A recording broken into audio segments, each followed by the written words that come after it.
아프니까 졸면 안 돼. 졸면 내 아픈 만큼 똑같이 아프게 준다. 자, 여기 좀 보십시다. 세포의 구조에 대해서 좀 알아보도록 할게요. 세포의 구조하고 그 다음에 물질 출입. 물질 출입이 있는데 이 출입은 크게 확산이 하나 있고요. 그 다음에 선투압이 있고요. 부탁인데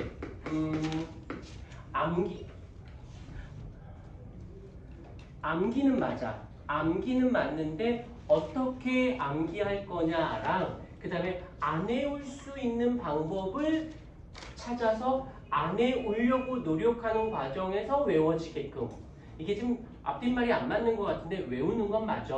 근데 이렇게 생각하면 돼. 내가 뭐 도혁이 혹시 게임 같은 거 좋아해? 게임 뭐 있어? 좋아하는 게임? 발로란트. 그런 게임이 있어. 근데 그 게임을 아는 사람께 얘기할 때 거기 고유 명사들 있지. 뭐 전쟁하는 거야. 주력이 뭐야? 게임. 총 게임? 싸우는 총 게임이야. 그럼 거기에 나오는 총의 이름도 있고 뭐 지역명도 있고 스킬도 있고 막 이게 한국어야 영어야? 뭐가요? 그 명칭들이. 한국어도 있고요. 그거 대화할 때 그 단어 때문에 고민하거나 그렇진 않지. 들으면 무슨 말인지 알지. 그러면 이건 이해한 거야? 암기한 거야? 암기. 머릿속에 들어가 버렸잖아. 그러니까 외우려고 한 게 아니라 외워진 거지. 공부라는 게 그래. 외우려고 한다기보다 하다 보니까 외워지는 게. 근데 여기서 관심 분야가 조금 다르다 보니까 잘 어색한 것 뿐이다라는 거니까 되도록이면 안 외우려고 노력하려고 노력을 좀 해보세요.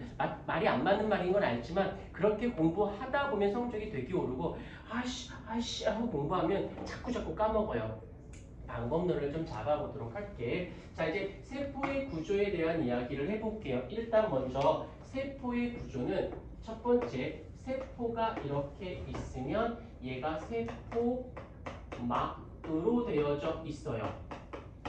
그 다음에 또 하나는 또 누가 있냐면 이 안에 핵이 있어요.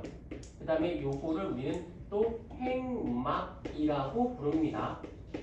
여기가 핵이고 그 다음에 나머지 세포막을 쌌을 때 핵을 두고 나머지 부분 나머지를 우리는 뭐라고 부르냐면 세포질이라고 해서 크게 세포는 어떻게 되어 있다? 크게 세포의 구조는 핵하고 세포질로 되어져 있어요 라고 이렇게 보통 표현을 해주면 됩니다. 여기까지 잘 보여? 보면 이로 되어져 있고 그 다음에 핵 속에 뭐 있어요. 뭐 핵액도 있고 인지질도 있고 DNA도 있고 여러 개가 있어요. 근데 뭐 디테일하게 묻지는 않고 그 다음에 세포질 여기에 있는 작은 기관들이 있어요. 얘를 근데 말이 너무 길어서 세포 소기관이라는 말을 씁니다. 그래서 세포 소기관은 작은 기관들을 우리는 세포 소기관이라고 불러줘. 여기까지 무슨 말인지 안 돼. 얘 좀 잘 좀 깨워봐.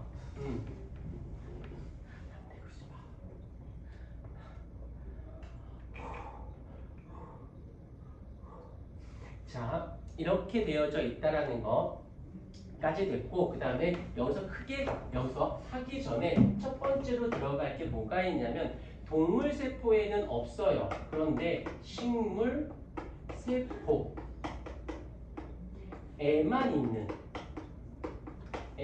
있는 세포 소기관이 있습니다. 얘 같은 경우는 심심치 않게 나오는데 여기서 중요한 건 얘는 그냥 영어 단어야. 알면 풀고 모르면 틀리는. 그러니까 암기가 너희들 싫어하는데 암기의 장점이 뭐냐면 외워놓으면 그냥 걔가 답인 거야. 고민이 필요 없어. 내가 머릿속에 있어. 얘야? 끝. 뭐였더라? 그 단어가 뭐였더라? 고민할 필요가 없는 거지. 그래서 암기는 좋은 점이 꽤 생각보다 많다라는 거. 여기서 이제 식물세포에만 있는 아이가 첫 번째로는 누가 있냐면 뭐 다들 알고 있을 건데 엽록체라고 하는 아이가 있죠. 엽록체 하면 떠오르는 단어는 누구야? 뭐니 해도 광합성이다라는 거 정도 잡아주시면 되어질 것 같고요. 그 다음에 두 번째로는 요 세포막하고 조금 비슷한데 세포벽이라고 있어요. 벽. 근데 이 벽은 살짝 이렇게 생각을 해줘. 예를 들어서 비유를 듣게. 비유. 뼈대야. 뼈대. 지금 너희 형태가 이렇게 갖추고 있는 건 너희 골격, 뼈들이 그 형태에 있고 살이 붙어 있고 기관들이 들어있는 거잖아. 그러면 곤충들 우리 잠자리가 됐던 무당벌레가 됐던 그렇게 생긴 건 외골격이 그렇게 생겼기 때문에 된 거거든. 마찬가지로 식물도 뭐가 필요하냐? 뼈대가 필요해요. 뼈대. 근데 그 뼈대가 세포벽에게서 얘는 지지 역할.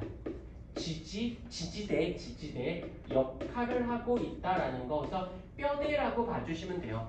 세포벽은. 그 다음에 세 번째로는 누가 있냐면 에포라고 하는 아이가 있어요. 에포. 근데 얘가 조금 낯설거든. 근데 종종 심심치 않게 나오니까. 자, 에포라고 하는데 일단 에포 한 번만 더 졸면 저 스탠딩에서 수업 듣게 할 거야. 자, 에포 하면 꼭 나오는 단어들이 있어. 이건 이제 에포라는 요 단어는 고유 명사니까 외워주고 요거는 이제 이해해주면 돼요. 두 가지 다 표현해 볼게. 어린 식물 세포에서는 발견이 되지 않는데요. 에포가 보이질 않아. 그런데 아주 늙은 식물 세포에서는 에포로 꽉 참이라고 표현할 수가 이렇게 요걸로 표현하던 한답니다. 그러면 어린 식물에는 안 보이지만 늙은 세포에는 에포로 꽉 차져 있대요.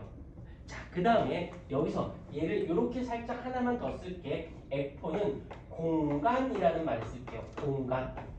이런 것들은 이해해주고 에포라고 하는 즉 엽록체 세포벽 에포, 식물세포에만 있는 세포 소기관은 엽록체 세포벽 에포가 있어. 그 다음에 나머지 거는 이그젠플로 기억해 주시면 돼요. 자, 그럼 이제 에포가 무엇인지를 조금만 더 설명을 해보도록 할게요. 자, 이제 에포가 있어.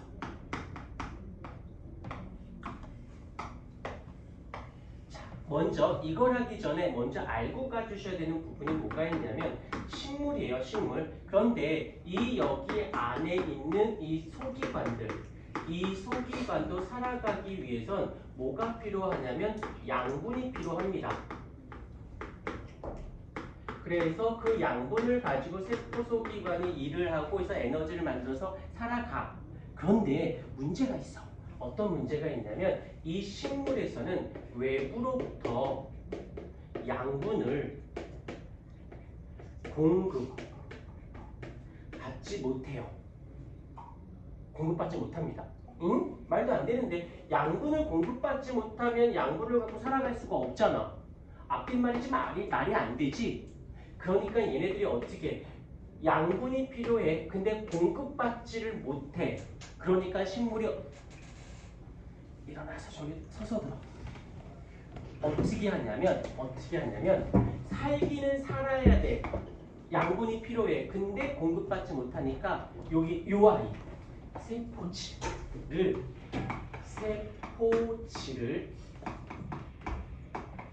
양분을 삼아.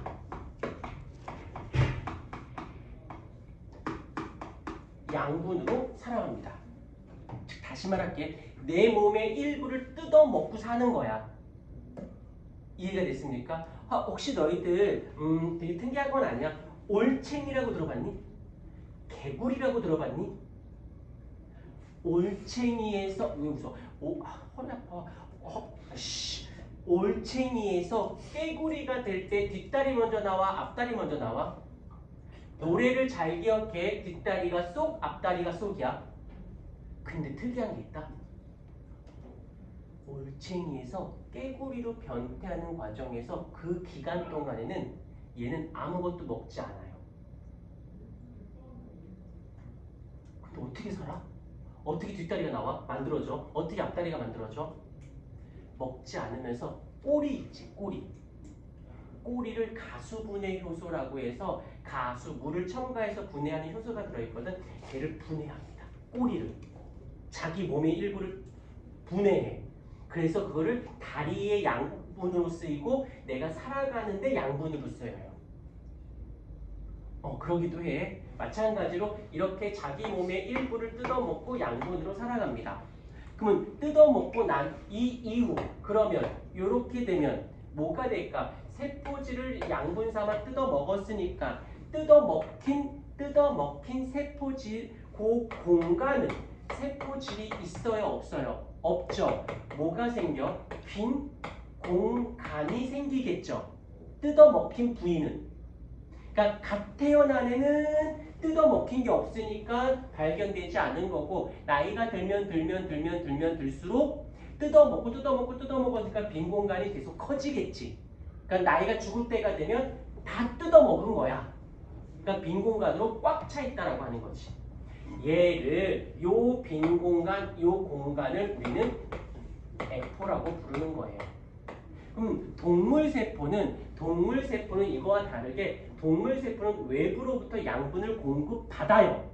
그러니까 굳이 내 몸을 뜯어먹을 필요가 없으니까 동물세포에는 에포가 발견되지 않습니다. 언더가 스탠드가 되셨을까요? 오케이, 이해됐으면 됐어. 그러니까 요거 영어 단어처럼 이 고유명사는 어쩔 수 없어요. 외워놓고 요런 것들은 한번 듣고 그다음에 살짝 까먹어도 돼. 왜냐면 이런 것들은 문제 보기 중에 나와. 그랬을 때 읽었을 때 F4 단어는 외웠으니까. 그러니까 선택과 집중을 조금 해주셔야 돼요. 일단 이렇게 첫 번째 됐고 그 다음에 두 번째로 가볼게. 두 번째로는 뭐가 있냐면 단백질 합성에 관여하는 세포 소기관. 자, 얘를 통해서 이해하는 게 훨씬 더 좋습니다. 자, 이제 얘를 먼저 얘기하고 그 다음에 얘네들을 들어가도록 할게. 자, 여기에 하나 있고 여기에 이렇게 하나 있어요. 자, 누가 있냐면 여기가 설계 사무실이 있고 그 다음에 여기가 공장이 있어요. 그 다음에 여기가 창고가 있어요. 그 다음에 여기서부터 여기까지 가는 길이 있어요. 그러면 이 설계 사무실에 뭐가 있어야 돼? 설계 도면이 있어 주셔야겠죠.